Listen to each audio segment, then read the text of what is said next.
Hello, everyone, and welcome to another episode of the podcast. My name's Tom, and today we're absolutely delighted to be joined by professional boxer Mark Little. How you doing, mate? Yeah, I'm good, thanks. How are you, mate? Yeah, all good. We've got Shane along with us as well today. You all right, Shane?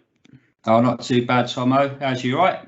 Yeah, all good, all good. Yeah, again, Mark, thanks for coming on, mate. I know you're a busy man. You're training for a fight next month and working as well. So we appreciate you giving us a little bit of your time this evening.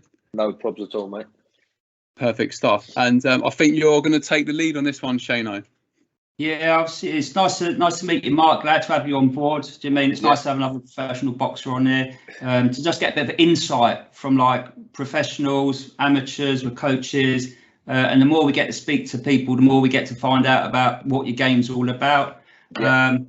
For me, to be honest, when I had a look at yourself and sort of what you've been doing and where you are at the minute, I think something that took me by surprise was.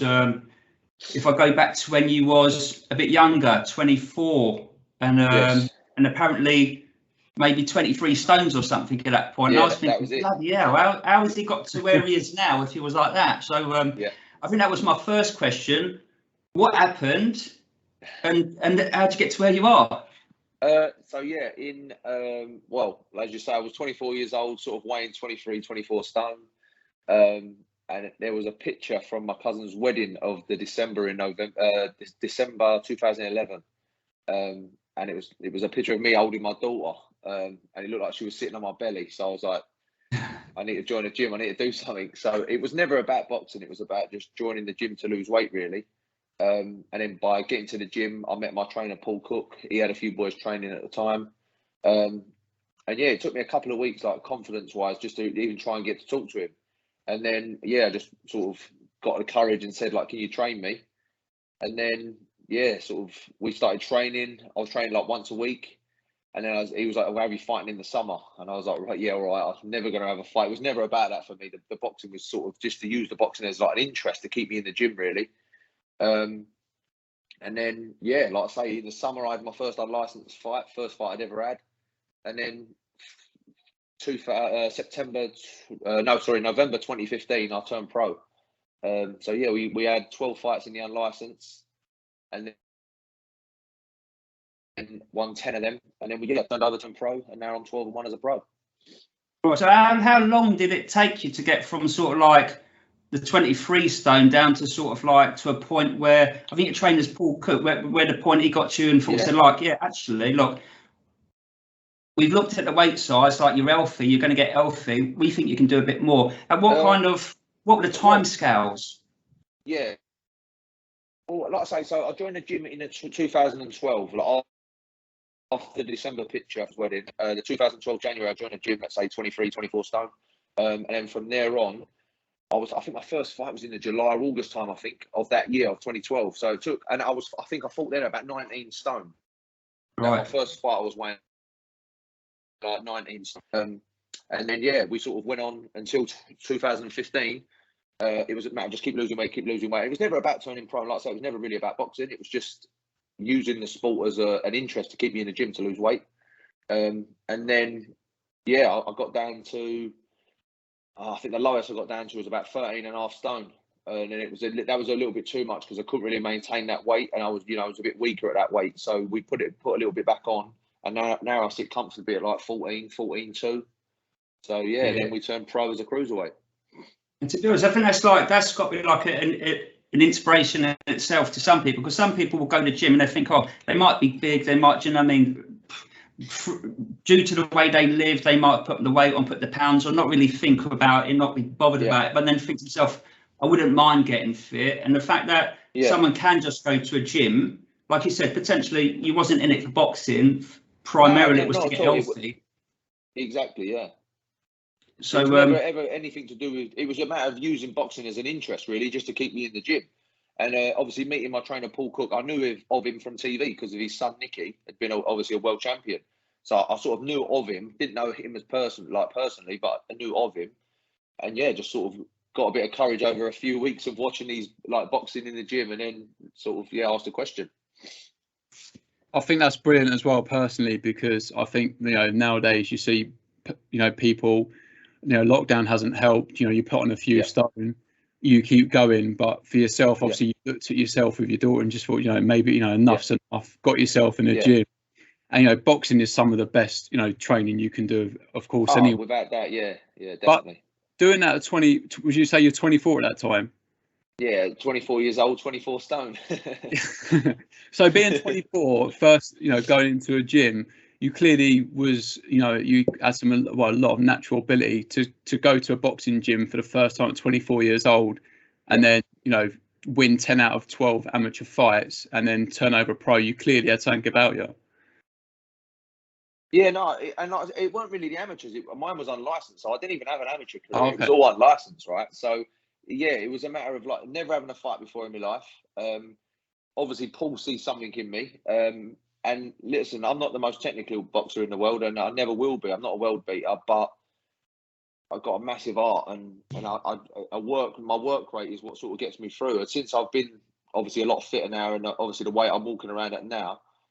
It's my engine that I use. Do you know what I mean? Like I say, I'm not the most technically gifted boxer, but my work rate and my work ethic is second to none. Do you know what I mean?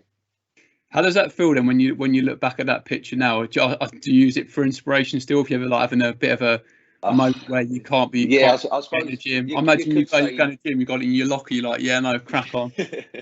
Yeah, no. To be fair, I don't look back on stuff like I'm not. I don't have a lot of photos, if I'm honest, because I was that big. I didn't really like photos. Do you know what I mean? So people ask me, "Oh, you must have loads of photos when you was really big," and no, I don't really, because I didn't really like it. I've got probably more vein now, if I'm honest. We've got the things I'm hearing about is about, like you say, you say yourself you might not be the most technically gifted, but I mean it's for other people to have that opinion as well. Other people might watch and think he's got technical, he has got ability. Sometimes I think we underestimate ourselves really in what we put ourselves through. I just try to keep myself grounded. You know what I mean? Like I say, myself, I don't believe I'm the most technically gifted boxer, but my trainer tells me I'm doing well, I'm doing the right stuff. So I must be doing something right, because you don't get to 12-1 as a pro and not be that good. So exactly. I heard a bit, or again, I read a bit more like you think that your style is more like you're relentless. So with the relentlessness, I'm taking it on board that's, do you know what I mean? You are on it for 3 minutes of that fight. You're relentless. If the other fella gives up or starts sort of like wants to take a breather, then that's his lookout, and that's probably where you come on top then. And that's all about the engine. Yeah, that's me all over. Like I'm like I say, I use my engine to get me through the fights. And relentless was something that my trainer called me when I first started training. Just constant pressure. Do you know what I mean? Like I say, I'm not a massive puncher. I'm going to be in front of you for 3 minutes of every round, and I'm going to be throwing punches. So, and that's what I do. So. When you talk like that, I mean, I know it's completely different, but it reminds me of the Wilder situation. Everyone says about him, it's funny, he's a professional boxer, but he's not. Yeah. I'm not saying you're not a good boxer, but for him, and looking at that situation, that he's not got a lot about him. But what he has got is that punch, and if you walk onto it, for anyone, that's sort of game over. I know Tyson could be a bit of a freak, but so for yourself, like you say, being relentless, just non-stop, even if you are, in your opinion, fighting someone that may be a little bit more technically gifted. Which, to be fair to you, mate, you didn't start boxing until you were 24. When you've got fighting people that have been around boxing from the age of 8, 9, I suppose that's only sort of to be expected, I suppose. Yeah, no, and like I say, it's like with the Wilder thing, loads of people boxing say he's not got great ability, but he's got that massive punch that gets him out of trouble a lot. But he's obviously got something about him, and I'm sure I've got something about me. But what I will do is I'll be in front of you for free. Unless you knock me down and knock me out, I'm going to be in front of you for 3 minutes of every round, and we're going to make it an entertaining fight. So. Absolutely. So talk to me about the process. I know you said you had 12 unlicensed fights, you won 10. What's the process like from being in the situation and where you feel actually I'm ready to turn over? Is that something that you sort of feel, or you talk with your coach about? It come about through Paul, really, through my trainer. He just said, like, there was a couple of fights that we had in the unlicensed who were against a good standard of fighters, some boys who turned pro as well, like sort of just before or just after me. And he was like, listen, if you get through these fights, it's not about winning them, but if you get through these fights properly, and I see that you've got it, then I think we should turn pro. And I was a bit like, wow, like I never thought that was going to happen. And then we got through them fights. One of them I won, one of them I drew. Sorry, one of them I won and one of them I lost. And then, but he said, like, it's just one of them things. You had to, from them performances showed him that I could do it at a professional level. Do you know what I mean? Like I say, I'm not a world beater. I don't go around saying I'm going to go and be the next world champion, but I was good enough to turn pro, and so far we've had a good go at it. So. Yeah, no, your record, 12-1. I think, you had like 12 wins on the bounce. Yeah. I think, obviously your last fight obviously didn't go the way you wanted it to. But before we talk about the fight coming up on the 27th of November, obviously at York Hall, Bethnal Green, and just quickly as well, shout out to Jack Hughes that pointed you in our direction. Yeah, Jack, he's a good bloke, Jack, good bloke. Yeah, no, I was speaking to him earlier, actually. He speaks very highly of you, and told us that you had a good story, and so far so good, mate. But how was like the lockdown been? I know that you're probably desperate to get back in the ring. I think you've been out for just over 2 years now. Yeah, just over 2 years now. How's that sort of whole process been? It's been horrible. I mean, lucky enough, I've been able to stay in the gym for the majority of it, because obviously being a professional, we were sort of allowed to stay in, which was good. Got friends with gyms that were staying open, so I was able to stay in it, obviously with the professional thing as well, so it worked. But yeah, no, it's been horrible, and I haven't been able to get back out since I got that defeat, which is horrible to sort of, not that I care about, it's not about trying to get revenge on that fight, it's just a matter of getting back to winning ways. And the boxing's just been put on pause for like a long period of time now, which I never really expected. I thought I'd be back in the ring within a few months, hopefully get back to winning ways, and we'd be back doing what we was doing, but it took a long time to get to that. So yeah, do you know what? I was speaking to Shane before we all came on, and I was saying, like football, for example, you might lose 1 week, and then but then you only have like 7 days, or sometimes even less than that, to sort of rectify, if you like. So to obviously, coming off a loss, you've had 2 years out of the ring. So it's like psychologically, how has that been for you? Because again, I imagine you just want to get in there and get back to winning ways. Now it's getting close. Now it's like, now I'm excited. I want to get back in there. Do you know what I mean? It's getting exciting now. I'm just over 3 weeks away from Fight Night, which is great. But yeah, no, it has been a long road of, we're fighting, no, we're not fighting, then get injuries and stuff like that. But obviously, then COVID come along and just ruined it for everyone, didn't it? And obviously, with the small boxing, it's not the big shows, is it? With these small promotions, they need us to sell tickets, because obviously you don't fight without selling tickets. So yeah, it's been difficult, but like I say, now it's getting really close to the fight, and tickets are going well, and we're 3 weeks away, and it doesn't look like, fingers crossed, nothing's going to stop it from happening. So we are back, and then like I say, I'm back. Hopefully, a win, get back to winning ways, and then we're sort of back to where we were. Really, hopefully, we'll be somewhere around that southern area where I want to be soon. It's weird because it's weird because I was thinking, just prior, obviously, to the last match of points this year that didn't go your way. Obviously, at that point, you was 12-0 or something, and I was thinking, well, is it Nicky Parker? He's 9-1 in his southern area, and I'm looking at the two records and I'm thinking, well, if you look at the two records, you've got to be in with a shout. You've got to be somewhere close to be having that fight. Close. We were very, very close. Not with just Nicky Park. Like, obviously, I know Nicky Park was the southern area at the time. I'm not sure at the moment. I think it's who is it at the moment? It's Ian Martell at the moment. Right. But yeah, we were close, because like I say, 12-0. I was flying. I was sort of, I was being spoke about like highly for the southern area. So yeah, it's just about getting back to winning ways, and hopefully we'll be back in the title mix pretty soon. I think as well, at the moment in boxing, there's so much around about not losing, but I'm not a boxer, but I think in any sport, if defeat can sometimes make you look at things that you're doing. Definitely. And sometimes, early on, I know you was 12-0, and obviously, you didn't want to lose the undefeated record. However, I imagine over the last sort of couple of years, it's made you really look at, yourself, what you're doing, how your training's going. Yeah. It was a points loss. Is that right? Yeah. I mean, to be fair, make no excuses. I shouldn't have had the fight. My little boy was born like a week or so before that fight, and training was it was there, but I wasn't really performing great. And it was like, but I'll get through it. It's not a problem. and I got in the fight. We was meant to have a 6 round. It was changed to a 4 rounder. There was just loads of stuff that, like I say, make no excuses. I wasn't good enough on the night. That's as simple as it is. I wasn't good enough. Got caught far too many times.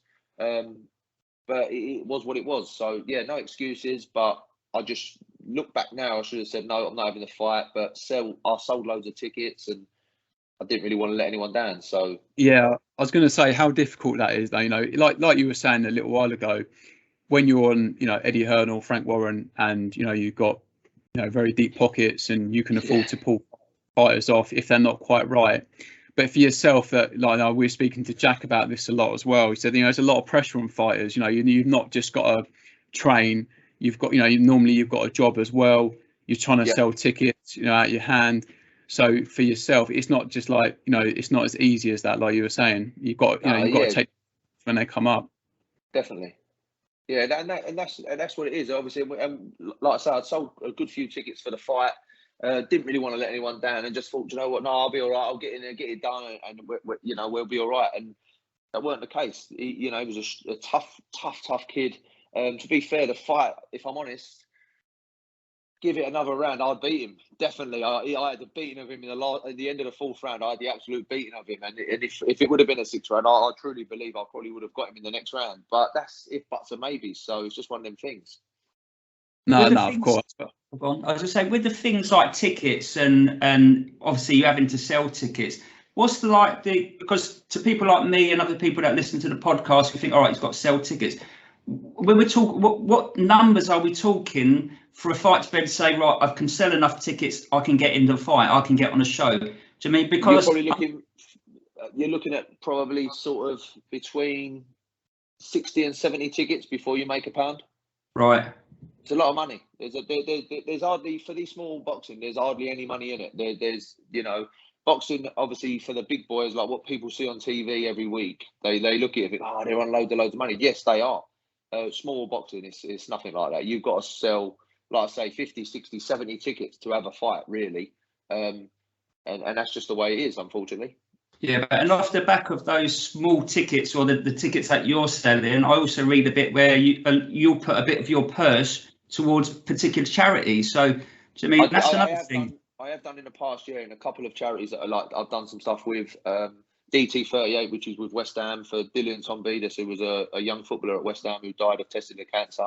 I'm an ambassador to their charity now, which is great. And then I donated a couple of for a couple of fights. I donated to Isla Caton as well, a young girl from the local area who's got a neuroblastoma, like a child form of cancer, which is really, really horrible. So yeah, I donated for a couple of fights. I haven't been able to do that on this fight because obviously I've been out for so long. It's a matter of trying to get back in there, and then hopefully in the future we can do it again. But for this fight, it's going to be tough because it's sort of starting all over again, really. Yeah. No, I think that's, you know, take my hat off to you, mate. I think that's wonderful things that you're doing. You know, like you're saying, you're not, you know, walking away with, you know, tens of thousands of pounds. So yeah, it's nothing like that. Exactly. When you're able to, you know, contribute to great causes like that, yeah, or, you know, again, take my hat off to you. But coming on to, you know, your fight, I don't want to talk about the actual fight itself, but fighting at York Hall, you know, it's quite I suppose it's like home of British boxing. I think it's got like 1,200 capacity. So when you're walking out there, it's quite a compact area as well.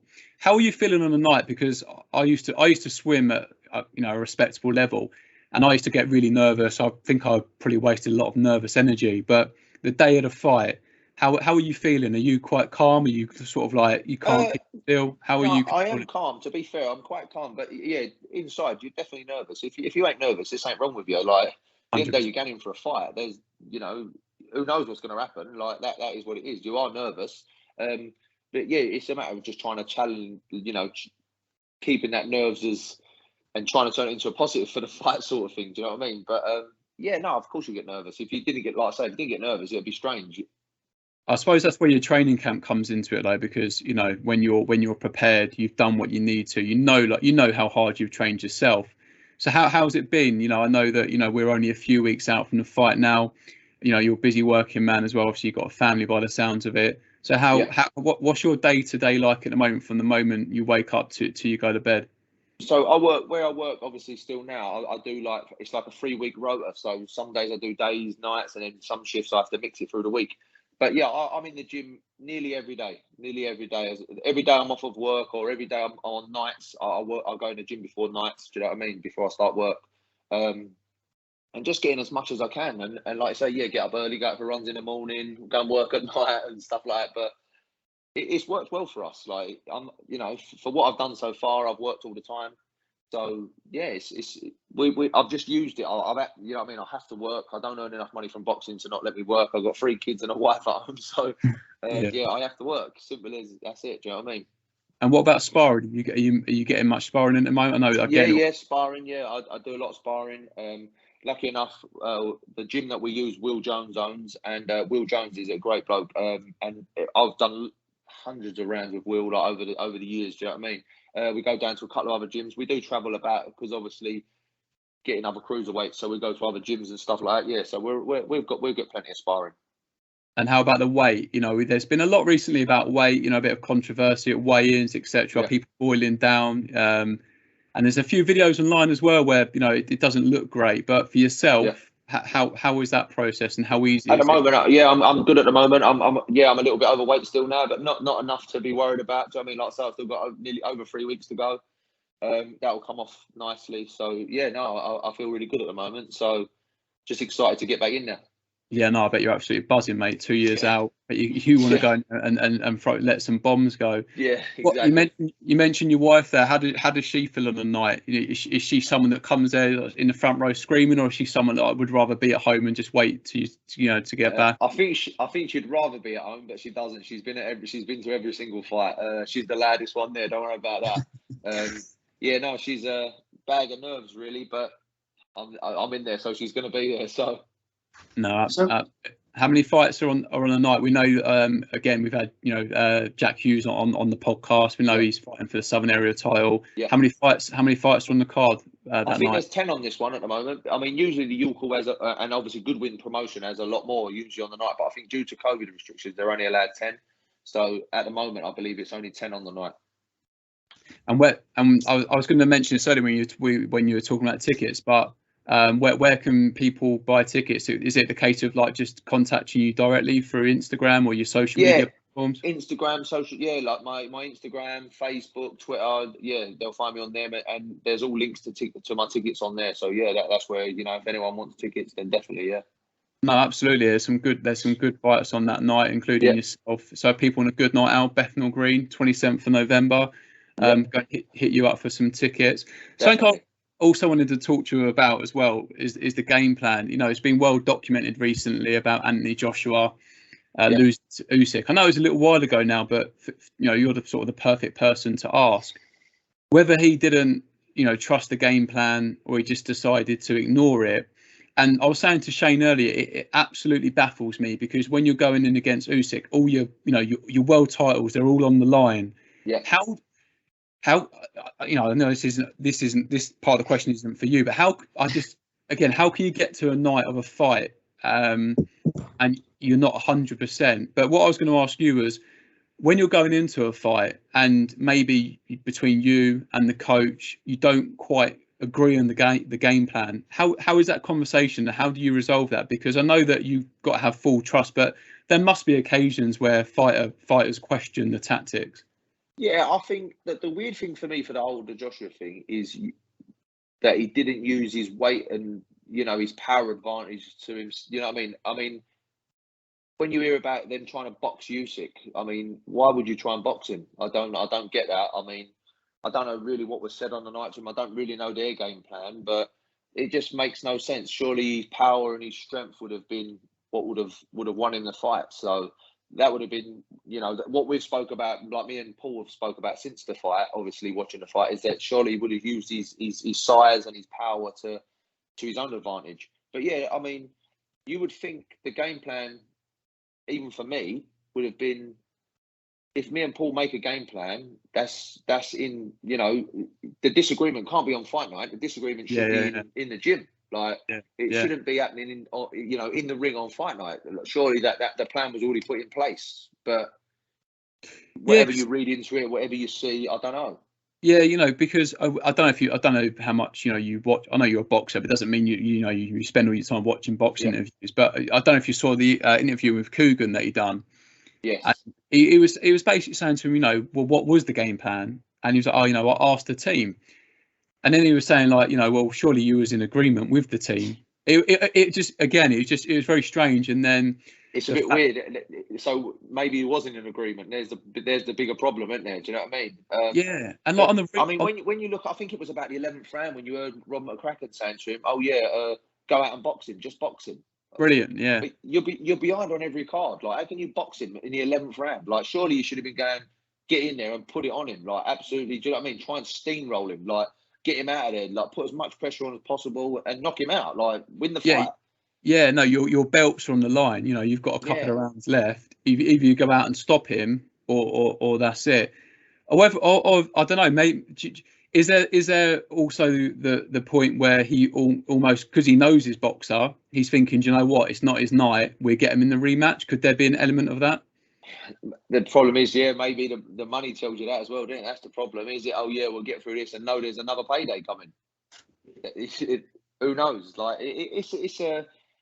I think it's a very strange one because, like I say, I think his size and his power would definitely have caused Usyk problems, and to not use it the way everyone else was saying he should, and that's not just boxers telling him to use it. Like, there's people, like you say, your average Joe sitting there watching TV and thinking, just go after him, like have a fight with him, and he trying to box Usyk like that's crazy. I think everyone who's been on there has said exactly the same thing, to be honest. But I was thinking, like, then obviously if we spin it around to you and your fight, your upcoming fight, like you said, you've obviously got a game plan with Paul. You work something out. So is it more a case of, obviously with football, a football manager will look at the other team, the other formation, and they try and put things in to counteract things. With boxing, is it more a case of, let's not worry about them, we know what they've got, but you stick to your game plan? And is it more about you rather than what they do? Yeah, I mean, you've got to, you know yourself. Like, you as a boxer, you know what your game plan is, what what your best attributes are, what you're good at. So you've got to take them straight away. That's the first thing you've got to do. But yeah, you've also got to know what they are, what they're good at and stuff like that. But ultimately, you've got to look at yourself and go, like, this is my game plan. I'm not fighting his plan. I'm fighting my plan. Like, if he wants to have it, then he's got to fight the way I'm going to fight, not the way I don't want to fight the way he wants to fight, because then it's an advantage to him. You're gonna change it around as much as you can. The advantage is on you. If you want to get in there and be messy, or you want to box him at range, you're the one who's got to box him at range. If you want to box up close and personal, you need to get inside him and you need to fight him. So, I don't. The game plan, I just think at that level for world elite fighters like Joshua, that the game plan must have been out, and it must, they must have known what they wanted to do. That's all I can say to that. Yeah, that's what blows my mind. Like you were saying, I think when you're a professional athlete, and again when you're at that level, when everything's on the line, and let's face it as well, now that he's not a current world champion, his stock value has gone down by a lot. And when he's walking out, and I think he was speaking to like Clifton Mitchell about what he thought of the fight. Yeah, just very strange. But just quickly on that as well, who do you think wins the rematch? I think Usyk. Yeah. How hard is it when you've got someone that moves so well in front of you? Because I know, we talk a lot about what Anthony Joshua did wrong, but credit to Usyk, and that's what I think he don't get enough credit for. He was incredible on the night, wasn't he? Let's be honest. Like, take nothing away from him. Like, he was superb. Yeah, maybe Joshua did have a bad night, or was it just that Usyk was that good that made him look bad? I just think Usyk is a different specimen. Like, he's different gravy, and he's unreal. And I think there ain't many people at the heavyweight division who stop him. Even Fury, I think he causes Fury a lot of problems. Now, Fury can box, but can he box against someone like Usyk? That's the difference. Yeah, no, I think that's what makes it so intriguing. However, more importantly, coming up to your fight on the 27th of November, can you tell us a little bit about your opponent? Sorry. Yeah, so I'm fighting Ozzy Jervia. He's a tough man. I mean, his record people look at his record, he ain't very good. I think he's like 6 wins and 14 losses or something like that. But when I turned pro, Ozzy was about the Southern Area titles and things like that. Fought Waddy Camacho. I think he was in with Danny Cousins and stuff like that, who were, good Southern Area fighters. And Waddy obviously was even better than that. So it's a tough fight. There's, this ain't like, I ain't going in there on an easy comeback and like he's some mug that's just going to bowl over in a couple of rounds. I'm in for a tough night, and I've got to be at my best. I can't, and no mistakes like last time. I've got to make sure that we stick to our game plan, which is I'll keep that to myself. But I was just going to ask you about that, but yeah. But no, I mean, listen, my game plan, it's not about nothing. It's the way I work, my work rate. I have to be working. I have to make sure I work for 3 minutes of every round. Do you know what I mean? Don't be sloppy. Don't get caught with silly shots like I did in that defeat. Like, I've just got to work. I've got to make sure that I stay focused for every minute of every round and work. And that's what I'll be doing. I think that's why, going back to training camp, it's so important to know that the work you're putting in now, you are giving 100%. So the day of the fight, you're sat there thinking, do you know what? Yeah, I am nervous. Like you say, you'd be unusual not to be nervous, especially like when you say you're having a fight, someone's trying to take your head off. Yeah, I've always said to myself that on the night, the only reason I'm going to get beat is because the person's better than me. It ain't going to be because they've trained harder than me. It ain't going to be because they put more in than me. Like, I train hard. For someone who works the way I do and train and got a family at home with young kids, and it's not a sob story, it's the truth. Like, I train hard, do you know what I mean? But I make a point of making sure myself that the reason I got beat is because they're better than me on the night. Do you know what I mean? That's the simple thing. If you're better than me on the night, there's nothing I can do about it. That is what it is. Do you know what I mean? It's going to happen. There's better people out there than you. You're not the best. But yeah, I'll make sure that I'm physically, mentally, I'll be in the best shape possible for the 27th of November. 100%. And that's the thing, mate. Like you were saying, if you go out and you've trained hard, 100%, which, to be fair to you, mate, again, take my hat off to you. You've got a family, you're working hard. Yeah. If you just beat, you fight someone that is just better than you, and they're not working hard, then there's no shame in that. No, and there's nothing you can do about it. Do you know what I mean? It sounds horrible, and no one wants to get beat. At no level do you want to get beat. But simple as, if he's better than me on the night, there's nothing I can do about it. As long as I know that I'll put in my best performance, and I've trained hard enough, and I have trained hard enough, trust me. Then that's what it is. So all being well, you get through the 27th of November. What does 2022 look like for you, given the right opportunities, the right fight? Because I know you've Goodwin Boxing Promotions, is that right? Yes. Yeah, I'm with Steve. Yeah, with Steve Goodwin. So, yeah, well, hopefully, like I say, get back to winning ways in November. And then I don't know what the plans will be, but I can imagine it being another fight in the new year. And then hopefully I'll be back in that Southern Area mix then. And then it's a matter of whoever's Southern Area at the time we get to have a go at. So. No, absolutely. So I know that you did come into boxing late, but what are what are your sort of main goals? I know you're obviously like short term and long term. I always thought the Southern Area would be my that would be I always thought personally the Southern Area would be good for me. But then my trainer Paul is like, no way. Like the British level was going to be my sort of, if we get to a British title, that's like a world title for me. Do you know what I mean?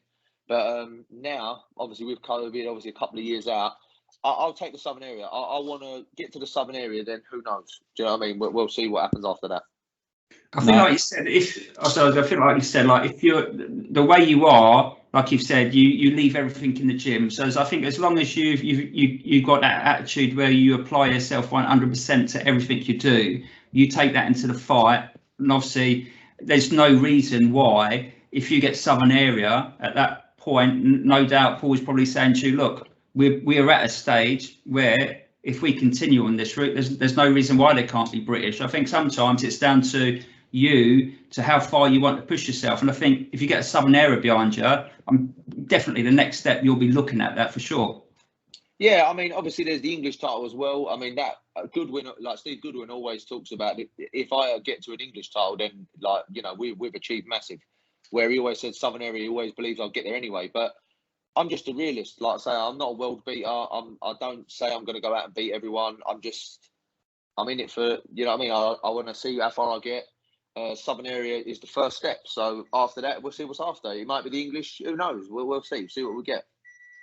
Yeah, no, absolutely. Yeah, it's one step at a time. I suppose you're 3 weeks out, 2.5 weeks, 3 weeks out from a big fight. After being out of the ring for a long time. So I suppose you're fully locked in on your opponent. You're not really pretty thinking too far ahead, I imagine. No, listen, for me, I can't, because I did that before. I can't look past it. I've got to make sure that I'm 100% on this fight on the 27th. And then after that, then we can start thinking, do you know what I mean? But at the moment, it's all about the 27th of November. I have to get back to winning ways, because if you get beat, for my level of boxing, where else is there really to go? Do you know what I mean? So I need to be, you know what I mean? I need to get in there and get it done. Of course. Well, we wish you all the best. We hope you get back to winning ways on the 27th of November. Again, for anyone listening, contact Mark directly to get your tickets for the 27th. As you said earlier, there's going to be a number of fights on there. It sounds like a good night out as well. Yeah. And again, we wish you all the best. And again, thank you ever so much for coming on. We know you're a busy man, so to give up. Listen, thanks for having me on the show, mate. I appreciate it. It's good. No. Do you know what I was saying to Shane? We've been quite taken back actually, because we started this podcast a little while ago. We have a little football show on a Monday. Yeah. We've had a few professional boxers on now. Got quite a few more lined up to come on as well. We're trying to get. I think it's Adrian Martin who's fighting on the 27th as well. Yeah, Adrian. Yeah, me and Adrian, we've been on a few shows together. He's a real good fighter, good kid as well. Yeah, good, and he's good level fighter. I mean, I think he just got beat for the Southern area. I think his last fight he got beat for the Southern area. But yeah, he's a decent fighter, Adrian. So yeah, it'd be good. No, of course we are planning on coming to shows as well. We've got to catch up with Steve Goodwin at some point to talk about that. But if we can't make it, we wish you the very best, and hopefully as well, mate, we can catch up with you after at some point. Yeah, definitely. Yeah, no problems at all. Hopefully back to winning ways, and it's nice to have a chat again. Yeah, we want to talk to you when you're 13-1. Before we finish up tonight, is there anyone that you want to shout out? Any sponsors? Anyone sort of helped you out recently that you want to the first one, obviously, my trainer Paul Cook, for me, is the best in the business. He's been around the game for years and years and years. But yeah, Paul Cook, he's took me under his wing and he looks after me. He's like the dad of the gym. Do you know what I mean? Like, he's the one. But my sponsors, I've got Bars, build and refurb construction. I've got Ogden Engineering Services. I've got OMJ Electrical Services. I've got BMP Scrap, BMP Waste, A-Lean Environmental, all massive help. And honestly, for this level of boxing, if you don't have sponsors, you just can't do it. It's impossible. Do you know what I mean? So yeah, massive thanks to all my sponsors. Massive thanks to everyone who's obviously bought tickets so far, and hopefully a few more get sold. No, of course. I just think it's brilliant, from a man that looked at a picture that sort of turned him into a professional boxer. That's a brilliant story, mate, and you tell it so well. Shane, anything you'd like to add, matey? Yeah, no, I was just going to say also, I've seen some of you a bit of a West Ham fan as well, weren't you? Oh, massive West Ham. Yeah, fan. So like me and Tom, we do the football on Monday, and I'm obviously a Spurs fan. He's Man U. It's rare that you get Spurs piping up about the West Ham and everything. But to be honest, over the last 3 podcasts, we've had to sort of like give West Ham some credit really for what they've been doing. We was like thinking, well, like David Moyes, he had a shout for like manager of the season last season for what he did with West Ham and where he took them, and he's sort of like he's taken it into this season, and each week we do predictions, and I'm like, yeah, West Ham have won again. They're a machine. David Moyes is playing well. You must be loving it. At the minute, as a West Ham fan, you can't knock it, can you? That's all I can say. Yeah, I mean, we did well at the end of last season, and he took it, and it's gone straight into this season, which has been really, really good. They've sort of continued the way they was playing, and it doesn't, at the moment, as a West Ham fan, it doesn't really worry you who you're playing. I mean, we've got Liverpool Sunday. I've put it out already. I think we beat them. I think we beat Liverpool 2-1 on Sunday, so I'm going to put it out there. I think that was my prediction, actually, a 2-1 West Ham win. I think we do. I think if it was at their ground, I would have said different. But I think us at home, the way we're playing at the moment, I just think confidence there. They'll have all the fans behind them. I'm looking forward to it. I think we beat them 2-1. Do you know what? It's weird. It's weird. We said what you just said there. It said like there used to be a time where West Ham would go to certain games and think, oh, if we get a point here, we'll take that. Yeah. Now they're going to games thinking this is 3 points, 3 points, we 3 might win points. This, yeah, exactly. Don't know what's going on. They seem to be as well going quietly about their business. I think there's so much focus on the big boys. City missing out on Kane, Chelsea under Tuchel after the great sort of Champions League win last year. Yeah. United with Ronaldo, Liverpool. Yeah, just like you say, I think they are. They're just sort of going under the radar a little bit. So there's no real pressure on them. and hopefully it stays that way, because no pressure. You can see it, the way the players are playing. It just seems like an enjoyment at the moment. And I think anything that you do in life, if you're enjoying it, it's a good thing. Do you know what I mean? And if you can enjoy football the way it is at the moment, and you're winning games, not much more you can ask for. No, absolutely. Especially after coming off a good season, I think that West Ham fans were thinking, do you know what? Can we sort of match that? But yeah, you've hit the ground running. Yeah. And yeah, you know, I hope you have a right season. You know, I'm not going to give you too much. Spurs fan, Yeah, do you know what I mean? But no, it makes for a brilliant season. But yeah, nice to have a little chat about the football. Yeah, like we do a prediction a show every Monday where we talk about our predictions that are 9 times out of 10 wrong. We're waiting for Norwich to get a win. We're waiting for Norwich to get a win. But anyway, mate. All right, then we'll let you crack on. Again, all the best on the 27th. And thank you very much. I'll be in touch with you before that. But yeah, we'd love to get you on after at some point, mate. Just to talk about your win. Whenever, just we'll message and we'll sort it out. But yeah, no, it'd be great to be back on as well once we get back to winning ways. Absolutely. Well, top man. Thank you ever so much for your time. We really do appreciate it. Cheers. Thank you very much. Cheers. See you later, Mark. Cheers, mate.